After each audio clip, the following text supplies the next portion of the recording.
Social media তোলপাড় অবস্থা, BNP হেরেছে না বিএনপি জিতেছে, জামাতে ইসলামী কোণঠাসা হয়েছে কি হয় নাই, এনসিপি কতটা শক্তিশালী হয়েছে কতটা শক্তিশালী হয়নি।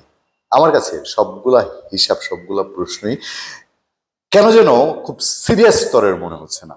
আমার কাছে মনে হচ্ছে যে কোনো একটা পয়েন্ট থেকেই সবকিছুর মেকানিজম চলছে, এবং যাদের নাম আলোচনায় আসছে সেটা জামাত বলেন, বিএনপি বলেন বা এনসিপি বলেন, সবটার একটা ইকুয়েশন এক জায়গায় কাজ করছে। রাজনীতি এখন যে পর্যায়ে আছে, এই যে কেউ কেউ বলছেন বিএনপি মানুষজন খুব খুশি, বিএনপি মানুষজন বলছে যে হ্যাঁ বিএনপিরে ডাক দিচ্ছে শাহবাগে যাওয়ার জন্য, বিএনপি কি অন্যের নেতৃত্বে গিয়ে শাহবাগে দাঁড়াবে আওয়ামী লীগের নিষিদ্ধের জন্য? বিএনপি বলছে আমরা তো এটা বলেই দিয়েছি আগে তত্ত্বাবধায়ক সরকারকে।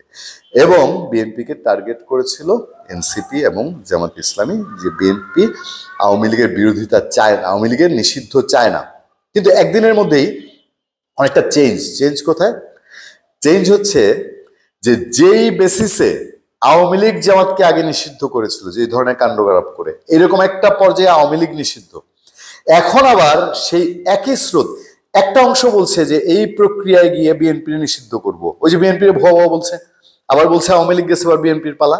আবার যারা প্রো বিএনপি কিন্তু এইসব আন্দোলনের সংগঠনের ছিল, তারা বলতেছে অপরাধ আওয়ামী লীগ যদি কইরা থাকে, 2000 লোক মারছে, আওয়ামী লীগ নিষিদ্ধ হচ্ছে, তাহলে 71-এর জন্য জামাত ইসলামীও নিষিদ্ধ হোক। দেখেন খেলাটা কোন জায়গায় চলছে, খেলাটা চলছে আর কিছুই না, যে বাংলাদেশ আগামীতে কিভাবে শাসন হবে। জামাতের নিবন্ধন এখন পর্যন্ত নাই, আওয়ামী লীগের নিবন্ধন গণকেস ধরেই নেওয়া হচ্ছে যে আওয়ামী লীগ যেহেতু এবার নিষিদ্ধ করা হচ্ছে এবং প্রজ্ঞাপন জারি হয়ে গেছে, আওয়ামী লীগের আশেপাশে যারা ছিল তারা কেউ কোনো মিছিল মিটিং করতে পারবে না, এবং এই জায়গায় আপনারা সবাই লাজবাব থাকবেন, কেউ কিন্তু টু শব্দ কিছু করতে পারবেন না। এটাও একদম স্পেসিফিক হয়ে গেছে। আসিফ মোহাম্মদ সজীব বইয়ে বলেছেন যে সোশ্যাল মিডিয়া, ফেসবুক, ইউটিউবে কোনো আওয়ামী লীগের পক্ষে কেউ যদি কথা বলে তাহলে সেটা গ্রেফতার হবে।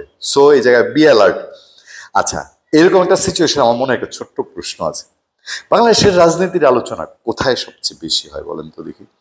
বাংলাদেশের রাজনীতির আলোচনা ফেসবুক, সোশ্যাল মিডিয়া, এগুলো দেখে কয় লাখ লোক, কতজন গ্রামগঞ্জের বয়স্ক মানুষ, কতজন এখনো, এবং যারা দেখে তারা বিনোদন দেখে, ফান দেখে, ইসলামিক প্রোগ্রামগুলো দেখে। এরপরে গিয়ে একটা অংশ বড়, কিন্তু ওইসবের ক্যাটাগরির পরে একটা অংশ রাজনীতির খবরে দেখে। মেইনলি বাংলাদেশের রাজনীতির ঝড় ওঠে চায়ের কাপে, বাংলাদেশের রাজনীতির ঝড় ওঠে ঘাম ঝরানো দুজন রিক্সাওয়ালা পাশাপাশি থাকে, বাংলাদেশের রাজনীতির ঝড় ওঠে ট্রেনের কামরায়, মেট্রো স্টেশনে, তাই কিনা? এখন ধরেন ফেসবুক, সোশ্যাল মিডিয়া আপনি বন্ধ করে দিলেন, যে আওয়ামী লীগ করেছিল মনে আছে না? আমি অন্য প্রসঙ্গে চলে যাচ্ছি, কিন্তু মেন প্রসঙ্গে ফিরবো, মনে তো আসছে, বলতে তো হবে। আওয়ামী লীগ কি করেছিল? আওয়ামী লীগ বাংলাদেশের টেলিভিশনগুলোতে এবং সোশ্যাল মিডিয়ায় কোনো অবস্থাতেই তারা তাদের বিরোধী কারো বক্তব্য সহ্য করতে পারছিল না। আমরা নিজেরা অসংখ্য ভুক্তভোগী হয়েছি, আমরা একটা বছর দৌড়ের উপরে রাখা হয়েছে আমাদের। এটা তখনও জানতাম না আওয়ামী লীগ চলে যাবে, মানে 2024 ইলেকশনের আগের সময়টা রীতিমতো দৌড়ের উপরে ছিলাম। কেন ছিলাম? যে ওই যে পদে পদে কিছু জায়গায় আপনার এমন এমন অন্যায় হয় যেটা সহ্যের বাইরে। পদ্মা সেতুর নাট বল্টু হাতে নিয়ে এক ছেলে গিয়া জেল খাটলো, মনে আছে? আমার ইচ্ছা আছে ছেলেটা পরে আর দীর্ঘ সময় ঘাপটি মেরেছিল, সামনেই আসে না ভয়ে, তাকে খুঁজে বের করা।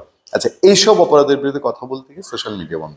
টেলিভিশনে আমরা যে কাজ করেছি, টেলিভিশনে সাংবাদিক নুরুল কবির আনা যাবে না, বিএনপি নেতাদেরকে গেস্ট আনা যাবে না, তারপরে সিলেক্ট করে দিত এই বিচারপতি শামসুদ্দিন মানিককে আনতে হবে, তারপরে আপনি সোশ্যাল মিডিয়ায় যদি রেগুলারলি আওয়ামী লীগের বিরুদ্ধে পোস্ট দেন তো আপনার আইসিটি অ্যাক্টে ধরবে।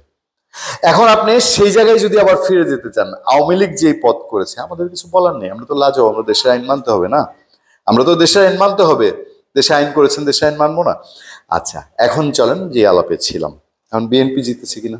বিএনপির ওলারা বলে, বিএনপির মানুষজন, যে আমরা জিতে গেছি, কারণ যেই ফাঁদ জামাত তৈরি করেছিল, জামাত এখন নিজে এই ফাঁদে, এনসিপি বলছে, কড়া বিবৃতি দিচ্ছে, কি 71-এর জন্য জামাতের নাম উল্লেখ না করলেও, ছাত্র শিবিরের নাম উল্লেখ না করলেও, যে 71-এর ভূমিকার জন্য তাদেরকে ক্ষমা চেয়ে জাতীয় ঐক্যের জন্য কাজ করতে হবে। মানে তারা কাঁধে কাঁধে মিলাবে, এখন জামাতকে একটা ফিল্টার করে নিয়ে আসার একটা ব্যবস্থা কি এনসিপি করতে চাচ্ছে? এই প্রশ্ন উঠতে পারে না? আর এইসবের মধ্যে দিয়ে বিএনপি, আমি যেটুকু অনুধাবন করতে পারি বা যেটুকু খোঁজ খবর রাখি, বিএনপি এখন একটা খুব ক্রুশিয়াল একটা সময়ের মধ্যে, যেটা আওয়ামী লীগ সময় এতটা ক্রুশিয়াল সময় ছিল না। আদতে কি হচ্ছে, অনেক কিছুই বিএনপি অ্যান্টেনার মধ্যে আছে কিনা। বিএনপি নেত্রী, বিএনপি চেয়ারপারসন খালেদা জিয়া দেশে এসেছেন, 2 পুত্রবধূ নিয়ে এসেছেন। এটা কি রাজনীতির পরিবার, রাজনীতির কোনো হিসাবের বাইরে আপনারা মনে করেন? নির্ঘাত রাজনীতির কোনো হিসাবের মধ্যেই আছে। এবং সেই জায়গাটায় আগামী কয়েকদিনে খুব ক্লিয়ার হবে যে এবারের চ্যালেঞ্জটা বিএনপি পার হয়ে নির্বাচন আদায় করতে পারবে কি পারবে না। যাই হোক, এবার এই যে যুদ্ধ অপরাধী বা আপনার 71-এর স্বাধীনতা বিরোধী, 71-এর রাজাকার, তারপর এইসব যে কথাবার্তা বলা, এই কথাবার্তা বলে নতুন একটা আবু তৈরি করে বাংলাদেশের রাজনীতি থেকে একটা অংশ চলে গেছে, একটা অংশ নিষিদ্ধ হয়ে গেছে, একটা অংশকে আর কোনো রকম কর্মকাণ্ডই করতে দেওয়া হবে না। এখন যারা আছে তারা তাদের কোন গদিটা, মসনদটা শক্তিশালী করবে, এই হচ্ছে মূল খেলা। এবার রাজনীতির দ্বিতীয় পার্ট এই সরকারের সময়ে, এবং সেই খেলায় কোন অংশ জিতে। এবং এখানে অবশ্যই স্বাধীনতার পক্ষে এবং বিপক্ষের একটা ছায়া আছে। আমরা অপেক্ষায় থাকবো দেখার জন্য। ধন্যবাদ সবাইকে, ভালো থাকবেন, সুস্থ থাকবেন। সত্য, করুণা এবং সহনশীলতার সাথে আপনার সাথে আমি আতিক রহমান, পূর্ণিয়া।